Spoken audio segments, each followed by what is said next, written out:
हाय everyone, very good morning. So biomolecules हम पढ़ रहे हैं और बायोमोलिक्यूल्स में पहला लेक्चर इंट्रोडक्शन का पढ़ चुके हैं, है ना। जितना केमिकल एनालिसिस, एलिमेंटल एनालिसिस, फिर bio micromolecule, bio macromolecule, lipid का एक अलग स्टेटस था, एंड मेटाबोलाइट्स। और उसके बाद वी स्टडीड कार्ब्स। कार्ब्स को बहुत ही डिस्क्रिप्टिव वे में हमने पढ़ा विद द स्ट्रक्चर्स, ठीक है। अच्छा वेटेज भी है, वहाँ से सवाल आने की संभावना रहती है। Then amino acid in the last class we completed. इसमें भी क्वेश्चंस अटक जाता है कि क्लासिफिकेशन है, इसमें एसिडिक है, बेसिक है, न्यूट्रल है, फिर असेंशियल नॉन असेंशियल की कैटेगरी है, फिर पेप्टाइड बॉन्ड की सिंथेसिस पढ़ी थी हमने, है ना। सो अब जो नेक्स्ट टॉपिक है हमारा जो हम पढ़ने वाले हैं वो है प्रोटीन्स, ठीक है जी। तो प्रोटीन्स के बारे में थोड़ा बहुत आइडिया आप लोगों को ऑलरेडी होगा। जब इंट्रोडक्शन में हमने पढ़ा था acid soluble pool, acid insoluble pool, तो वहाँ पे क्या मिला था सर? प्रोटीन्स। ये कॉम्प्लेक्स ऑर्गेनिक कंपाउंड है, तो ये आपको मिले थे एसिड इनसोल्यूबल पूल में, है ना। तो बेसिकली ये फिर मैक्रोमोलिक्यूल हो गए, बायो मैक्रोमोलिक्यूल हो गए। और वैसे भी प्रोटीन्स के बारे में एक जर्नलाइज्ड आइडिया बच्चे को होता है, जिसने थोड़ा बहुत भी जाना है कि सर ये किसका बना हुआ है? सर ये अमाइनो एसिड्स का बना हुआ है ना। जैसे हमने स्टार्च पढ़ा, स्टार्च में हमने देखा कि उसमें सर 2 लाख ग्लूकोज यूनिट होती हैं। ग्लाइकोजन में सर 30,000 ग्लूकोज यूनिट होती हैं। सेलुलोज में सर 6,000 ग्लूकोज यूनिट होती हैं। तो प्रोटीन भी एक पॉलीमर है, लाइक स्टार्च, सेलुलोज, ग्लाइकोजन। और किसका पॉलीमर है? अमाइनो एसिड का पॉलीमर है। तो मैं यही स्टेटमेंट लिख रहा हूं डायरेक्टली। प्रोटीन्स में राइटिंग द प्रोटीन्स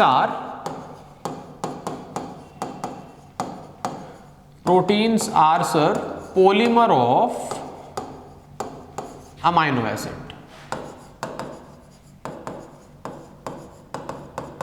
सर ये अमाइनो एसिड्स के क्या हैं? पॉलीमर है sir.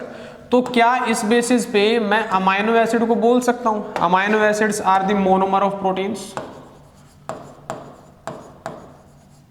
These are the monomer of proteins. Yes और नो? बिल्कुल ठीक बात, बिल्कुल ठीक बात है सर। ठीक है जी। तो अमाइनो एसिड्स को easily we can say that sir amino acids are monomer of proteins. अब ये जो पॉलीमर है ना, ये एक स्पेसिफिक टाइप के होंगे। लाइक हमने कार्ब्स में पढ़ा सर, एक कैटेगरी होमोपॉलीमर की होती है, एक हेट्रोपॉलीमर की कैटेगरी होती है। होमो मतलब जहां सेम यूनिट रिपीट होगी, हेट्रो मतलब जहां डिफरेंट यूनिट रिपीट होगी। तो गेस करो जरा, जो प्रोटीन पॉलीमर बनेगा, जो प्रोटीन पॉलीमेरिक फॉर्म में एग्जिस्ट करते हैं, जनरली सारे ही प्रोटीन पॉलीमेरिक फॉर्म में एग्जिस्ट करते हैं, वो होमोपॉलीमर होंगे या हेट्रोपॉलीमर होंगे? हाँ जी। लास्ट क्लास से थोड़ा सा रिलेट करो। लास्ट क्लास में मैंने बताया था प्रोटीन्स में 20 अमाइनो एसिड्स होते हैं। सर अगर 20 अमाइनो एसिड्स हैं तो मतलब कि अलग अलग अमाइनो एसिड रिपीट हो रहे हैं, और अलग अलग अमाइनो एसिड है तो फिर तो जाहिर सी बात है डिफरेंट अमाइनो एसिड हो गए, तो ये हेट्रो होगा। यस और नो? तो याद रखना है प्रोटीन्स आर ऑलवेज हेट्रोपॉलीमर, कभी भी होमोपॉलीमर नहीं होगा। रीजन क्या है सर? 20 अमाइनो एसिड है ना, तो एक अमाइनो एसिड थोड़ा ना रिपीट होगा, वो 20 अमाइनो एसिड रिपीट हो रहे हैं। अब जरूरी नहीं है हर प्रोटीन में 20 अमाइनो एसिड हो ही, किसी में 18 भी हो सकते हैं, 15 भी हो सकते हैं, बट ऐसा कभी नहीं होगा कि एक प्रोटीन में एक ही अमाइनो एसिड रिपीट हो रहा है और कोई दूसरा अमाइनो एसिड उस प्रोटीन में प्रेजेंट ही नहीं है, ठीक है। उस बेसिस पे easily we can say what we can say is proteins are heteropolymers. Proteins are sir heteropolymer. Heteropolymer हो गया जी प्रोटीन्स। ओके सर, ठीक है। अब कहां मिलेगा सर ये? Found in acid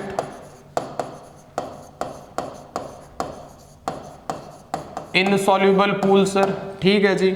macromolecule, micromolecule, proteins are bio macromolecules.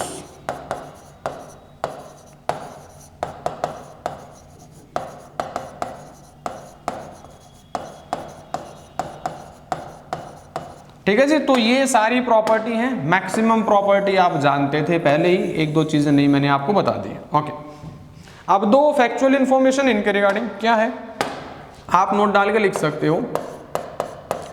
Very first thing is collagen. Collagen protein जो होता है, this collagen protein is most abundant protein, it is the most abundant protein in animal world. कहां पे sir? Animal world में collagen most abundant protein होगा। What does it mean? आप अपने आसपास जितने भी एनिमल्स देखते हो, जितना एनिमल देख रहे हो, अगर कोई पूछे भी एनिमल्स में सबसे ज्यादा प्रोटीन कौन सा होता है, सबसे ज्यादा प्रोटीन होगा कोलेजन। एक और प्रोटीन होता है, उसका नाम है जी रूबिस्को। दिस इज रूबिस्को, कुछ ऐसे लिखते हैं इसको, रूबिस्को को। सर ये क्या है? What is this rubisco? देखो, this is the most abundant protein, most abundant protein where in whole biosphere। Complete biosphere की अगर बात करें तो सबसे ज्यादा अबंडेंट प्रोटीन होगा, वो कौन सा होगा? Rubisco. Sir biosphere refers to, biosphere का मतलब है हमारी सराउंडिंग में जितना भी लिविंग देख रहे हो आप। भाई ऊपर वाले में तो मैंने कैटेगरी क्या बोली कि सिर्फ आपको क्या देखना है सर? एनिमल्स में अगर आप देखोगे आपको सबसे ज्यादा अबंडेंट प्रोटीन कौन सा मिलेगा? कोलेजन। अब मैं बोल रहा हूं जितना भी लिविंग है, एनिमल्स के अलावा plants are also living, microbes भी हैं। तो अगर कंप्लीट बायोस्फीयर में आप देखोगे तो मोस्ट अबंडेंट प्रोटीन सर कौन सा मिलेगा हमें मिलेगा सर दिस रूबिस्को। ये एक एंजाइम है basically, this is an enzyme. क्या फुल फॉर्म है इसकी? देखो क्या बोलते हैं इसको actually, this is ribulose. Ribulose photosynthesis में यूज होगा ये। Bisphosphate then carboxylase and last is the oxygenase. ये कार्बन फिक्सेशन करने के काम आता है ना? प्लांट्स में जब फोटोसिंथेसिस होती है उसमें यूज होगा। क्लियर है जी? तो क्या चीज है हमारे पास? प्रोटीन्स आया। प्रोटीन सर पॉलीमर है किसका? अमाइनो एसिड का पॉलीमर है सर। क्वेश्चन से मैं स्लाइड रिवाइज कर रहा हूं, मींस जहां से सवाल आने की संभावना है मैं वो हाईलाइट कर रहा हूं। सर ये हमेशा क्या रहेगा? सर ये हेट्रोपॉलीमर रहेगा। सर ये दोनों चीजें ऑलरेडी वी नो, ये एसिड इंसॉल्युबल पूल में मिलेगा और सर ये बायो मैक्रोमोलिक्यूल्स हैं। सर दो डेटा आपने बता दिए हमें। Factual information is like collagen क्या होगा जी? एनिमल वर्ल्ड में सबसे ज्यादा अबंडेंट प्रोटीन है। और पैरेलली सर रूबिस्को क्या होगा? सर होल बायोस्फीयर में सबसे ज्यादा अबंडेंट प्रोटीन है। ठीक है, रूबिस्को ये इसकी फुल फॉर्म हो गई। This is ribulose, bisphosphate, carboxylase and oxygenase. Carbon fixation में पार्टिसिपेट करेगा ड्यूरिंग फोटोसिंथेसिस। क्लियर है? इंट्रोडक्शन। अब हमें पढ़ना है स्ट्रक्चर ऑफ प्रोटीन। अब स्ट्रक्चर ऑफ प्रोटीन की जब मैं बात करूं, है ना, तो उसमें एनसीईआरटी में ना 2-3 चीजें लिखी हैं। हालांकि उसका रेलिवेंस तो इतना नहीं है, पर स्टेटमेंट लिख रखी है तो मैं बता देता हूं। अगर प्रोटीन के स्ट्रक्चर को कभी भी हम देखें तो 2-3 चीजें लाइक व्हाट? अगर इनऑर्गेनिक केमिस्ट्री के हिसाब से देखें, इनऑर्गेनिक केमिस्ट्री के अकॉर्डिंग अगर हम स्ट्रक्चर देखें प्रोटीन्स का, तो basically structure refers to the molecular formula. Structure refers to simply molecular formula. ये लो जी, क्लियर है? मतलब स्ट्रक्चर का मतलब सिर्फ मॉलिक्यूलर फॉर्मूला बता दो, इतना ही इंटरेस्ट लेगा इनऑर्गेनिक केमिस्ट। ओके जी। उसके बाद अगर ऑर्गेनिक केमिस्ट्री की बात करें सर, बताइए सर, ऑर्गेनिक केमिस्ट्री में अगर कोई प्रोटीन पढ़ रहा है तो वो किस में इंटरेस्टेड होगा? भाई ऑर्गेनिक केमिस्ट इंटरेस्टेड होगा इस पर्टिकुलर मॉलिक्यूल के 2D व्यू में, 2 डायमेंशनल व्यू में इंटरेस्टेड होगा। तो you can say that structure refers to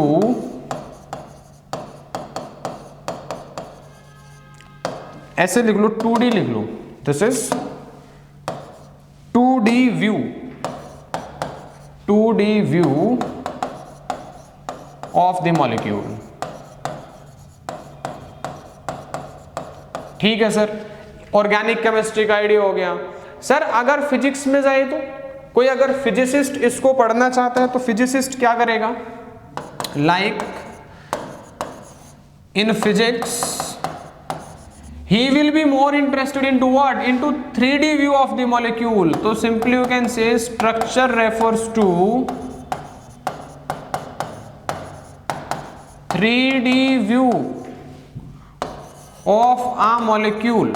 भाई वो इस तरीके से देखेंगे किसी चीज को कि 3D व्यू उन्हें दिख जाए, तब उनका कहीं ना कहीं ज्यादा इंटरेस्ट रहेगा उस पर्टिकुलर स्ट्रक्चर को पढ़ने में। ओके सर बायोलॉजिस्ट की बात करें तो but you can say that, अगर सर बायोलॉजिस्ट की बात करें तो ये बायोलॉजिस्ट ने क्या किया सर, बायोलॉजिस्ट ने प्रोटीन को डिफाइन किया 4 लेवल्स पे। You can say that define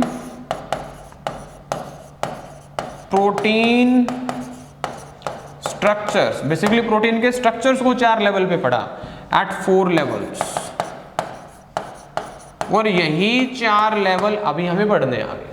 ठीक है, आई एम रिपीटिंग, अगर इनऑर्गेनिक केमिस्ट्री के पॉइंट ऑफ व्यू से देखें तो हमें मॉलिक्यूलर फॉर्मूला चाहिए सर, बाकी सब छोड़ो। सर ऑर्गेनिक केमिस्ट के हिसाब से देखें तो ऑर्गेनिक केमिस्ट्री ज्यादा से ज्यादा क्या डील करेगा, इसका 2D व्यू में ज्यादा इंटरेस्टेड होंगे, वो फॉर्मूला से बढ़ेंगे आगे कि भाई देखाओ ना 2D में कैसा दिख रहा है। सर फिजिसिस्ट की बात करें सर, हम physicist will be more interested in 3D view of a molecule, yes और no. And sir what about this biologist, biologist will be, you can say that define proteins at 4 level, he will define protein at 4 levels. कौन कौन से 4 level है sir, दिखा दो हमें। देखो primary structure, secondary structure, tertiary and quaternary, ये 4 structure होते हैं प्रोटीन्स के, primary, secondary, tertiary and what, quaternary. मैं बता देता हूं 1 बाय 1 कैसे क्या प्रोटीन का स्ट्रक्चर दिखेगा। अगर प्राइमरी स्ट्रक्चर की बात करें तो प्राइमरी स्ट्रक्चर में क्या होगा भाई, basically in this amino acids are arranged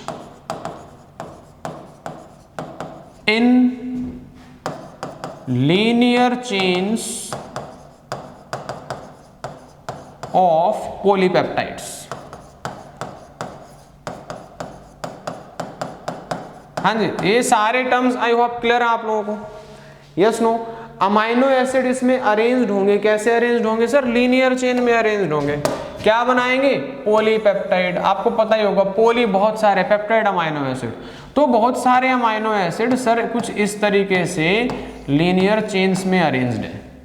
sir अगर इस तरीके से अरेंज्ड है तो easily I can identify the position, है ना। मानो कि सर यहाँ अमाइनो एसिड प्रेजेंट है वेलिन, तो मुझसे कोई पूछे बताओ सेकंड पोजीशन पे कौन सा अमाइनो एसिड प्रेजेंट है, मैं बोल दूंगा वेलिन प्रेजेंट है। तो सर इस बिहाफ पे तो we can say that this structure या primary structure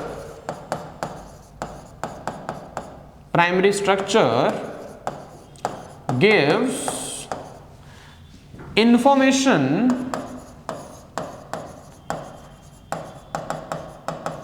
about position of amino acid। Sir बिल्कुल ठीक बात है, ये अमाइनो एसिड की पोजीशन के बारे में इंफॉर्मेशन दे देगा। ठीक है सर, इंपॉर्टेंट पॉइंट जी अगेन कि यहां से पोजिशनल इंफॉर्मेशन मिलेगी sir, information about position of amino acid, that is primary structure gives positional information of amino acids. Sir दिखाना कैसे कुछ अरेंजमेंट हो गए यहाँ पे। देखो मानो ये प्राइमरी स्ट्रक्चर में बना रहा हूं, लीनियर चेन बना रहा हूं, लीनियर चेन जब थोड़ी सी बड़ी होती है तो हो सकता है उसमें लूप्स वगैरह बन जाएं। ठीक है, नॉर्मली थ्रेड लाइक भी हो सकती है भाई, ऐसी भी चेन हो सकती है, थोड़ी और बड़ी होती है तो इसमें कई बार ऐसे लूपिंग हो जाती है। तो ये मत सोचना सर आपने लीनियर बोला था लूप क्यों बना दिए, एक्चुअली पुरानी एनसीईआरटी में लूप वाला डायग्राम दिया हुआ था।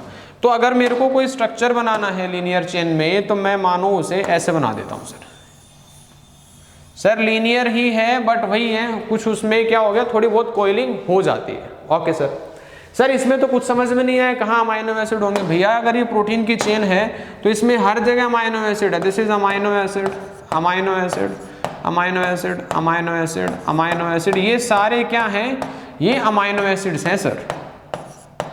और अमाइनो एसिड्स के बीच में आपको पता भी होगा बॉन्ड कौन सा आएगा यहाँ पे, बोलिए जी सर, यहाँ होगा पेप्टाइड बॉन्ड। और पेप्टाइड बॉन्ड किस किस के बीच में बनता है सर एक अमाइनो एसिड का कार्बोक्सिलिक ग्रुप और दूसरे अमाइनो एसिड का NH2 ग्रुप। मैं इसका मॉलिक्यूलर स्ट्रक्चर पे दिखा रहा हूँ, टेंशन मत लो कि सर ये नहीं आया समझ में। देखो अगर इसी का मैं मॉलिक्यूलर स्ट्रक्चर दिखाऊं आप लोगों को, तो मैं कुछ ऐसे बना सकता हूं सर। एक अमाइनो एसिड बना लो। Amino acid we know that formula is, this is carbon, ऊपर हाइड्रोजन, नीचे is the R group, this side C double bond O, this side NH2। Sir दूसरा भी अमाइनो एसिड इसके साथ लगाऊंगा तो यहाँ क्या लग जाएगा जी? सर यहाँ लग जाएगा पेप्टाइड बॉन्ड। उसके बाद नेक्स्ट अमाइनो एसिड का nitrogen, this is nitrogen sir, hydrogen sir, यहाँ पे carbon sir, hydrogen sir, R, again C double bond O sir, फिर से पेप्टाइड बॉन्ड। हमें तो चेन बनानी है ना, तो चेन बनानी है तो चेन तो सर ऐसे ही बनेगी sir. Again this is nitrogen, hydrogen, alpha carbon, hydrogen, this is the R group, और ये मान लो हमारी चेन हो गई कंप्लीट। तो लास्ट में मैंने पूरा कर दिया। कितने अमाइनो एसिड दिख रहे हैं आपको? सर 3 अमाइनो एसिड दिख रहे हैं। इसको ज्यादा की बना सकते हो आप, 10 की बना लो, 50 की बना लो, 100 की बना लो। कैसे? सर जब ऐसे ही बननी है चेन तो आप क्या करो ना, आप यहाँ पे मल्टीप्लाई कर दो। मान लो 10 की चेन बनानी है, मैंने यहाँ पे 8 अमाइनो एसिड कर दी, this is 9th one and this is the 10th one. ठीक है, और उनकी अरेंजमेंट कुछ ऐसे है, मॉलिक्यूलर लेवल पे ऐसी अरेंजमेंट है, और ये फिजिकली आपको कुछ ऐसे दिख रहा है। ठीक है जी, यस नो। अब देखो सर, अगर मैं इस पर्टिकुलर प्रोटीन को पढ़ूं तो मेरे को हमेशा एक डायरेक्शन फॉलो करनी पड़ेगी, और वो डायरेक्शन क्या है सर? वो डायरेक्शन होगी this side N to C। Sir what is this N, what is this C?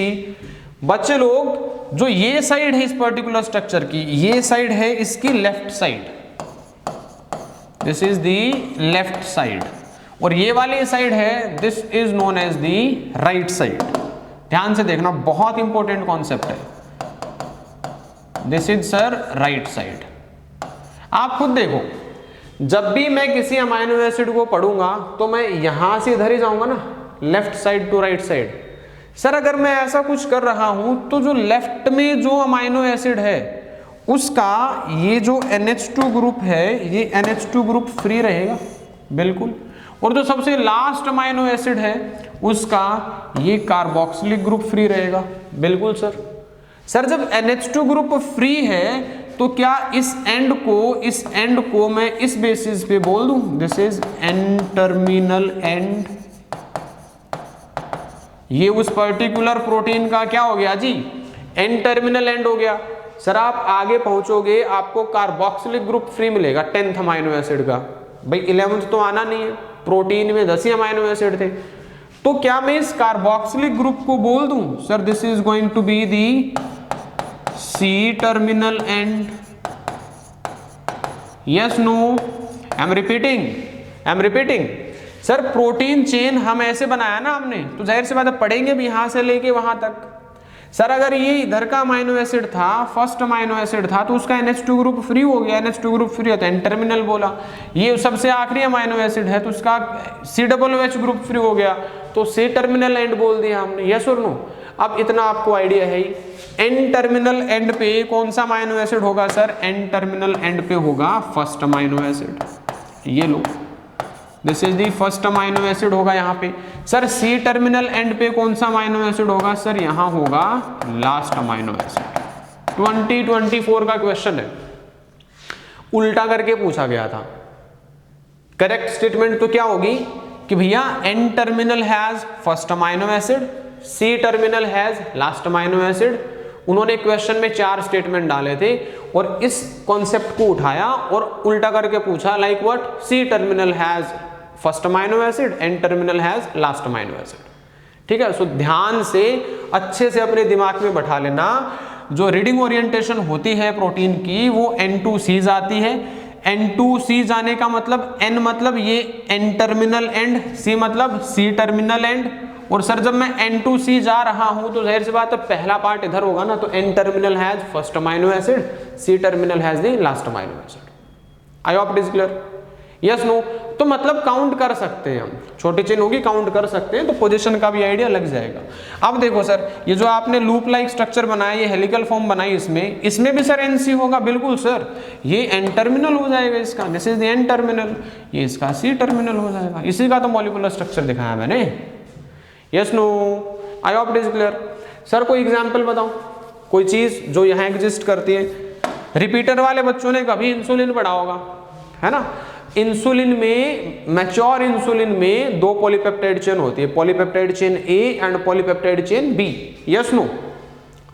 तो वो जब इंडिविजुअली वो चेन एग्जिस्ट करेंगे ना तो प्राइमरी स्ट्रक्चर में एग्जिस्ट करती है, बाद में तो उनके अंदर क्या होगा, बॉन्डिंग हो जाती है, वो दोनों चेन्स आपस में डाइसल्फाइड बॉन्ड से अटैच हो जाएंगे और फिर वो मैच्योर इंसुलिन बना देंगे, ठीक है। तो 11th वाले बच्चों के लिए अभी क्या है, कितना याद रखो, एक तो कि प्रोटीन ऐसा रहेगा, ऐसा प्रोटीन प्राइमरी स्ट्रक्चर में दिखेगा सर, आप पोजीशन बता सकते हो अमाइनो एसिड की, एन टर्मिनल होगा एक जहां फर्स्ट अमाइनो एसिड रहेगा, एक सी टर्मिनल होगा जहां लास्ट अमाइनो एसिड रहेगा, ठीक है जी। एग्जाम्पल आप सिर्फ इतना याद रखो, एग्जाम्पल के तौर पे sir we can say example में this is A and B chains of insulin, ठीक है जी। जब ये अलग से एग्जिस्ट करेंगे ना ए एंड बी चेन, तो वो क्या होती है, किस फॉर्म में एग्जिस्ट करेंगे सर, वो प्राइमरी स्ट्रक्चर में एग्जिस्ट करेंगे। आई एम रिपीटिंग, यहां अमाइनो एसिड्स का एक लीनियर चेन होगा और बना देगा पॉलीपेप्टाइड। ये प्राइमरी स्ट्रक्चर आपको इंफॉर्मेशन देगा about the position of amino acid. Sir एक तरफ you will find N terminal end जहां होने वाला है फर्स्ट अमाइनो एसिड, कौन सा अमाइनो एसिड जी, first amino acid.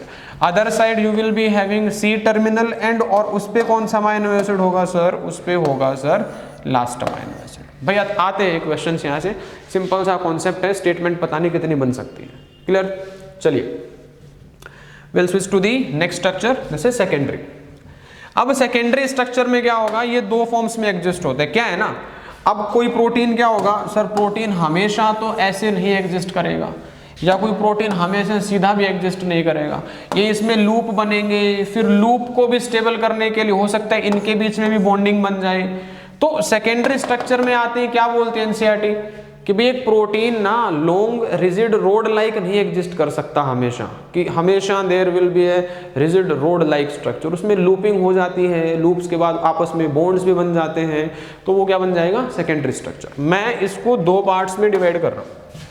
Secondary structure में दो पार्ट होते हैं, एक होगा सर हमारे पास alpha helix, first one is alpha helix,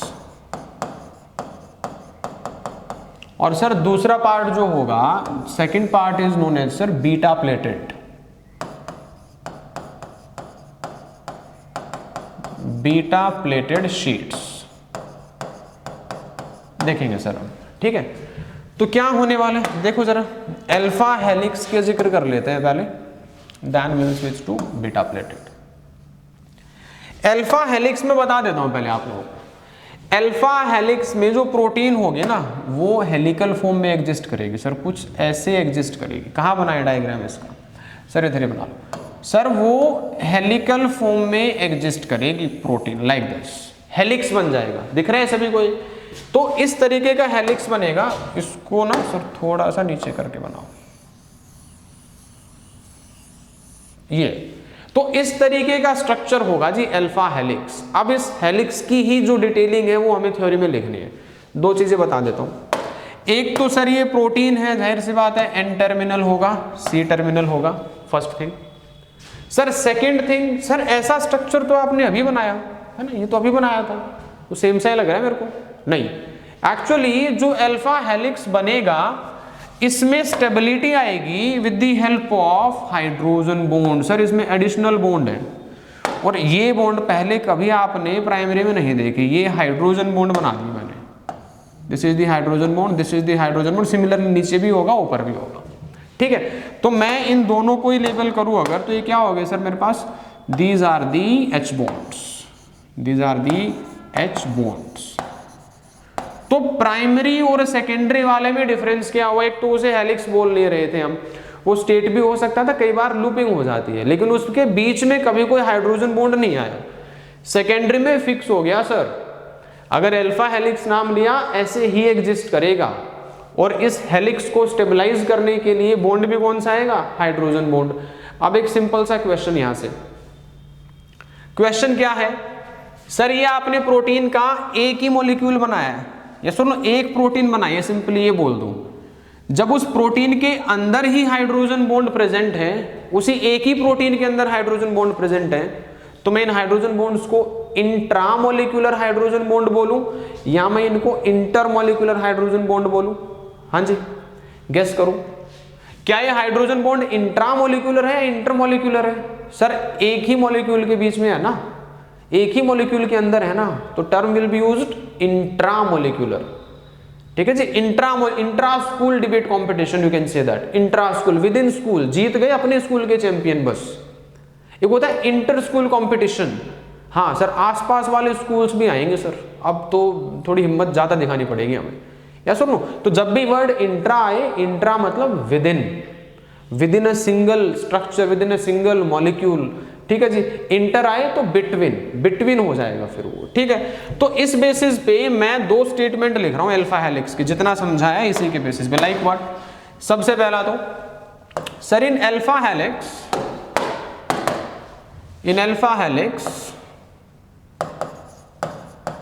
क्या होता है sir? There is intramolecular hydrogen bonding, there is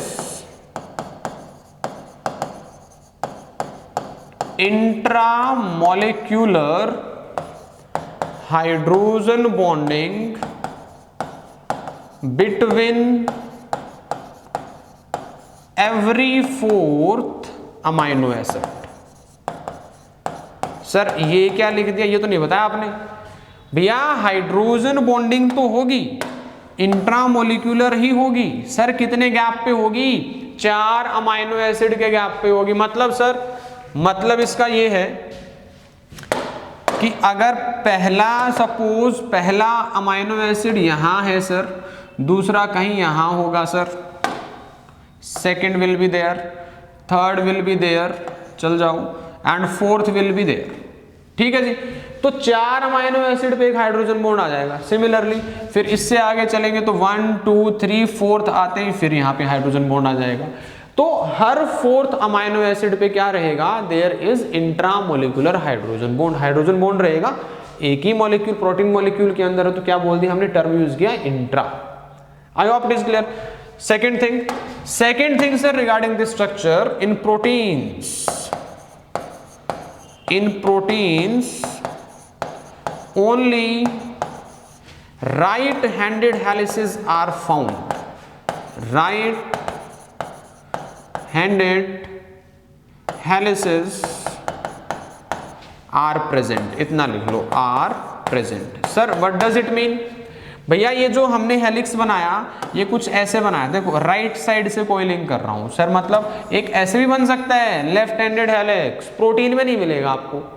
protein में जब भी आपको हेलिक्स मिलेगा हमेशा राइट हैंडेड हेलिक्स मिलने वाला है। क्लियर है जी? सो ये सारी detailing regarding the alpha helix, दोनों के दोनों पॉइंट्स बहुत इंपॉर्टेंट है, दोनों पॉइंट्स आर इंपॉर्टेंट।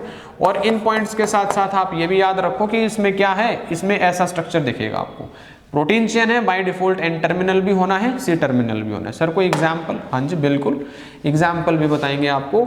एग्जाम्पल हो गया इसमें अल्फा कैरेटिन प्रोटीन तो पढ़ ही रहे हैं, आपको पता ही होगा alpha keratin, this is alpha keratin. कहां होती है जी कैरेटिन प्रोटीन? हमारी बॉडी में कैरेटिन प्रोटीन मिलेगी आपको नेल्स में, हेयर्स में, ड्राई सरफेसेस बेसिकली जहां है वहां कैरेटिन प्रोटीन मिलेगी। कैरेटिन का डिपोजिशन एपिथेलियल टिश्यू पड़ा होगा, stratified squamous keratinised epidermis of skin. Dry है ना स्किन हमारी, यस और नो? तो वो याद करो एपिथेलियल वाली क्लास। स्ट्रेटिफाइड स्क्वैमस कैरेटिनाइज्ड था, एक नॉन कैरेटिनाइज्ड था, मतलब कि जैसे कि inner lining of buccal cavity, वो ड्राई नहीं है सर, वहां पे कैरेटिन है ही नहीं, नाम भी तो देखो स्ट्रेटिफाइड स्क्वैमस नॉन कैरेटिनाइज्ड, ठीक है। तभी कह रहा हूं रिलेटेबल है, एनिमल टिश्यू बायोमोलिक्यूल्स कहना कि ये फाउंडेशन है बायोलॉजी की, इसके बाद आप आगे प्रोसीड करो, बहुत सारी चीजें क्लियर रहेंगी, पहले ही अटकोगे नहीं आगे जाके सर ये तो हमने नहीं पढ़ा सर। क्लियर है? देखो सेकंड थिंग इसमें दूसरा एग्जाम्पल भी लिख सकते, बहुत सारी प्रोटीन्स आते हैं, एक्टिन आ गया सर, है ना, मायोसिन आ गया सर, 11th वाले बच्चे ये आप पढ़ने वाले मोमेंटम लोकोमोशन में, अभी नहीं सुना होगा आप लोगों ने एक्टिन मायोसिन का नाम, रिपीटर को आइडिया होगा है ना, ए बैंड आई बैंड पढ़ते हैं एक्टिन मायोसिन वाला। तो 11th वाले थोड़ा सा होल्ड करो, जस्ट अभी नाम याद रखो। और सर इसके बाद ये प्रोटीन नंबर 3, एक और भी प्रोटीन आते हैं यहाँ पे, फिब्रिन। अब फिब्रिन का आइडिया होगा, fibrin involve into blood clotting, blood clotting में इन्वॉल्व होती है जी। This involves into blood clotting. Sir ये क्लॉटिंग में इन्वॉल्व होगी, ठीक है। चलिए जी, this is regarding the alpha helix. Beta pleated sheets even कैसा स्ट्रक्चर सर, स्ट्रक्चर देख लो पहले तो। इनका स्ट्रक्चर कुछ इस तरीके से होगा, ओके जी। मैं बीच में बॉन्डिंग बना देता हूं पहले ताकि आइडिया रहे कितना क्या करना है।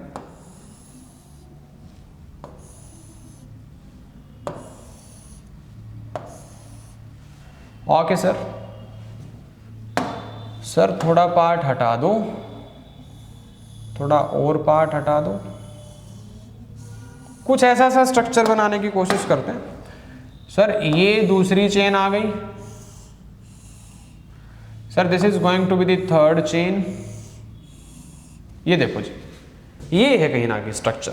किसका स्ट्रक्चर हो गया सर, ये स्ट्रक्चर हो गया सर हमारे पास बीटा प्लेटेड स्ट्रक्चर हो गया। इसको बढ़ा लो थोड़ा सा और आगे, सर आप भी बढ़ जाओ थोड़े से, ठीक है। कैसा सा दिख रहा है सर, ये तो शीट लाइक सही दिख रहा है कोई, है ना। इसीलिए देखो ना, आप नाम में देखो बीटा प्लेटेड शीट्स। या सर नो है क्या सर इसमें, स्ट्रक्चर तो अच्छा बन गया, ये है क्या चीज इसमें भैया। This is protein chain A, polypeptide chain ए मान लो, दिस इज बी मान लो, दिस इज सी चेन। तीनों सेम भी हो सकती है, ऐसा ही नहीं है एक पॉलीपेप्टाइड दूसरी पॉलीपेप्टाइड तीसरी पॉलीपेप्टाइड तीनों अलग होनी चाहिए।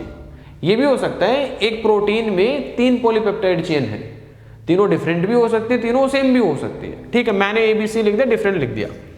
अब सर बाकी तो ठीक है, जब ये पॉलीपेप्टाइड चेन ही आप बोल रहे हो, मतलब इसके अंदर तो पेप्टाइड बॉन्ड है, पॉलीपेप्टाइड चेन बना होगा पेप्टाइड बॉन्ड से। सेम यहाँ भी क्या है सर, यहाँ भी इस ब्लू कलर में क्या है, सारा पेप्टाइड बॉन्ड। लेकिन सर ये दोनों पॉलीपेप्टाइड चेन आपस में भी तो इस बॉन्ड से कनेक्टेड है ना, ये बॉन्ड हो गया जी हाइड्रोजन बॉन्ड, है ना। तो मैं यहां लिख देता हूं this is the H bond.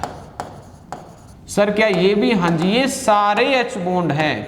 ए को बी से कनेक्शन जो मीडिएट कर रहा है वो एच बॉन्ड है। सिमिलरली बी को अगर सी से कोई कनेक्ट कर रहा है बॉन्ड, वो भी क्या है, एच बॉन्ड है। तो सर इस केस में जो हाइड्रोजन बॉन्ड है वो विद इन अ मॉलिक्यूल है या बिटवीन मॉलिक्यूल्स है। अगर प्रोटीन की बात करें तो with in a protein chain है या बिटवीन 2 प्रोटीन चेन्स है, दिख रहा है आपको, बिटवीन 2 प्रोटीन चेन्स है। तो क्या यहां पे वर्ड इंट्रा यूज होगा या इंटरमॉलिक्यूलर यूज होगा, गेस करो। अभी बताया था सर, जब दो चीजों के बीच में कोई बॉन्ड बनेगा that will be considered as intermolecular. तो इस केस में सबसे पहला ये पॉइंट क्या है हमारे पास कि बीटा प्लेटेड शीट्स में, in beta pleated sheets,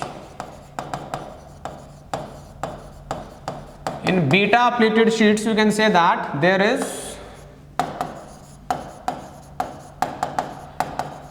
intermolecular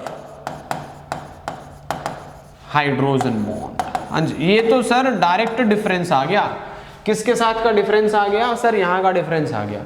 alpha helix में हमने टर्म यूज किया इंट्रामोलेक्युलर, बीटा प्लेटेड में we are using the term intermolecular. बहुत ही क्रिस्टल क्लियर होनी चाहिए चीजें यहाँ पे। सर एग्जाम्पल बता दो, बस इतना याद रखो इसमें। एग्जाम्पल क्या है, एग्जाम्पल सर होगा इसका बीटा कैरेटिन। सर है तो सेम ही प्रोटीन, हाँ जी, एक अल्फा है एक बीटा है। इन दोनों कैरेटिन्स की जो you can say that presence होती है ना अलग अलग ऑर्गेनिजम्स में। जैसे हमारे अंदर अल्फा मिलेगा आपको, ह्यूमंस की बात करें अल्फा कैरेटिन मिलेगा। रेप्टाइल्स वगैरह बात करें उनकी भी स्किन ड्राई होती है लेकिन उनके पास बीटा कैरेटिन मिलेगा, ठीक है। एक और भी अच्छी प्रोटीन, बहुत common protein, this is fibroin protein of silk. Fibroin protein कहां मिलती है sir, fibroin protein, fibroin protein of silk, है ना। पहनते हो सिल्क वाले जो कपड़े पहनते हैं तो बेसिकली उसमें क्या है, उसमें फिब्रोइन प्रोटीन है। इसका एक और भी जगह रेलेवेंस है फिब्रोइन प्रोटीन का। ये फिब्रोइन प्रोटीन आपको मिलेगा स्पाइडर वेब में भी, also found in spider web. Sir ये स्पाइडर वेब में भी मिलने वाला है मेरे को। देखें स्पाइडर वेब कोने में कहीं ना कहीं स्पाइडर ने की होगी, वेबिंग जाल बनाया होगा, तो वो भी किसका बनाता है एक्चुअली, वो फिब्रोइन प्रोटीन का बना होता है। क्लियर है जी? ओके, सो रिवाइज कर ले एक बारी फटाफट क्वेश्चंस अगेन। पहला ही क्वेश्चन यही है सर, इंटरमॉलिक्यूलर हाइड्रोजन बॉन्ड कहाँ पे, एवरी फोर्थ अमाइनो एसिड पे। और सर हमेशा राइट हैंडेड हेलिसिस रहेगा प्रोटीन में, लेफ्ट हैंडेड नहीं होगा। ठीक है, एग्जांपल्स आपके सामने, alpha carotene, this is actin myosin, fibrin protein जो ब्लड क्लॉटिंग में आगे यूज होगा, ये सब भी पढ़ेंगे, है ना। 11th वाले बच्चे हैं उनके लिए हो सकता है नाम अभी थोड़े रहे कि सर हमें आइडिया नहीं लग रहा है, लेकिन कोई बात नहीं, धीरे धीरे ये सारी चीजें you will get familiar with all these terms. Then we have beta pleated. Sir beta pleated में सबसे पहली चीज क्या आ गई सर, इंटरमॉलिक्यूलर हाइड्रोजन बॉन्ड। इधर इंट्रा, इधर इंटर। सर प्रोटीन का नाम भी अल्फा था, इधर हो गया बीटा केराटिन, और एक इंपॉर्टेंट प्रोटीन है फिब्रोइन जो कि सिल्क में भी मिलेगा और आपको स्पाइडर वेब में भी मिलेगा। चलेगा जी? Yes no? Okay, switch to structure number 3। This is tertiary structure. थोड़ा और कॉम्प्लेक्स होता जाएगा अब स्ट्रक्चर। प्राइमरी सिंपल, कोई हाइड्रोजन बॉन्डिंग नहीं हो रही थी, सेकेंडरी में बॉन्ड आ गया, है ना, थोड़ी सी स्टेबिलिटी प्रोवाइड करनी है। टर्शियरी में क्या होगा सर, टर्शियरी में भी देखते हैं क्या होने वाला है। सो देखो जी, टर्शियरी स्ट्रक्चर में will say in this protein chain folds upon itself like a ball of wool, है ना। जो ऊन का गोला होता है ना, उसके ऊपर ऊन जैसे तैसे अलग अलग डायरेक्शंस में लिपटी हुई है, ऐसे ही यहां पे भी क्या होगा, protein chain folds upon itself like a ball of wool. देखेंगे स्ट्रक्चर भी देखेंगे, एक हमें स्ट्रक्चर बनाना है इसका। सेकेंड थिंग रिगार्डिंग it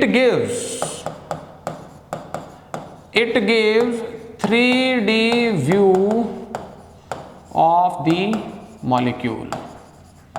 जो भी प्रोटीन आप पढ़ रहे हो उसका 3D व्यू दे देगा आपको। कौन सा स्ट्रक्चर दे देगा sir 3D view? Sir tertiary structure दे देगा सर, ऐसे डायरेक्ट याद रखो सर। ओके जी, 3D व्यू भी मिल जाएगा आपको प्रोटीन मॉलिक्यूल का। Point number 3 is very important point. आपने सुना होगा कि जो एंजाइम्स होती हैं, मैं पहले बता देता हूँ, enzymes, maximum enzymes are proteins. जिसने नहीं पढ़ाया अभी तक 11th वाले बच्चे, बेसिकली भाई एंजाइम्स का अगर कोई आपसे नेचर पूछे तो एंजाइम का नेचर होता है प्रोटीन। सारी एंजाइम्स प्रोटीन होती है लगभग, कुछ एक्सेप्शंस है बस, वो एंजाइम पढ़ेंगे तब देखेंगे। सर प्रोटीन होती है तो सर प्रोटीन का तो स्ट्रक्चर प्राइमरी, सेकेंडरी, टर्शियरी कुछ भी हो सकता है, बल्कि एक और बचा हुआ है क्वाटरनरी, है ना। प्रोटीन कौन से स्ट्रक्चर में एग्जिस्ट करेगा? प्रोटीन किसी भी स्ट्रक्चर में एग्जिस्ट करता है, लेकिन फंक्शनल होने के लिए प्रोटीन को जरूरी है कि उसके पास टर्शियरी स्ट्रक्चर हो। आई एम रिपीटिंग, एक एंजाइम को फंक्शनल होने के लिए जरूरी है कि उसके पास टर्शियरी स्ट्रक्चर प्रेजेंट हो सर, है ना, तभी वो एंजाइम फंक्शनल होगा।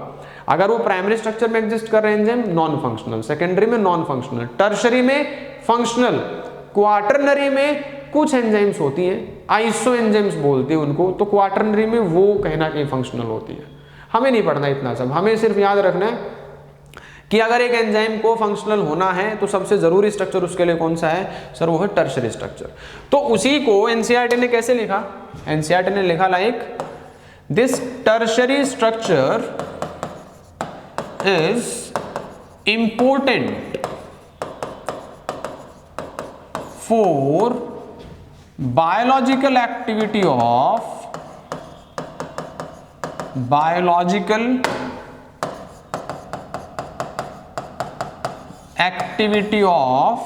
many proteins। इधर ही लिख लो या करो, कंटिन्यू करो। Biological activity of many proteins required with structure. Sir वो उसे जरूरत पड़ेगी टर्शियरी स्ट्रक्चर की। मैनी प्रोटीन्स जो लिखा है ना, इसका मतलब है बेसिकली एंजाइम्स।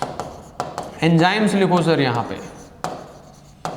है ना। तो एक एंजाइम को फंक्शनल होने के लिए कौन सा स्ट्रक्चर मैंडेटरी है सर? टर्शरी। तो उसको अपना बायोलॉजिकल एक्टिविटी यही तो काम करेगा ना एंजाइम, यस और नो? ठीक है सर।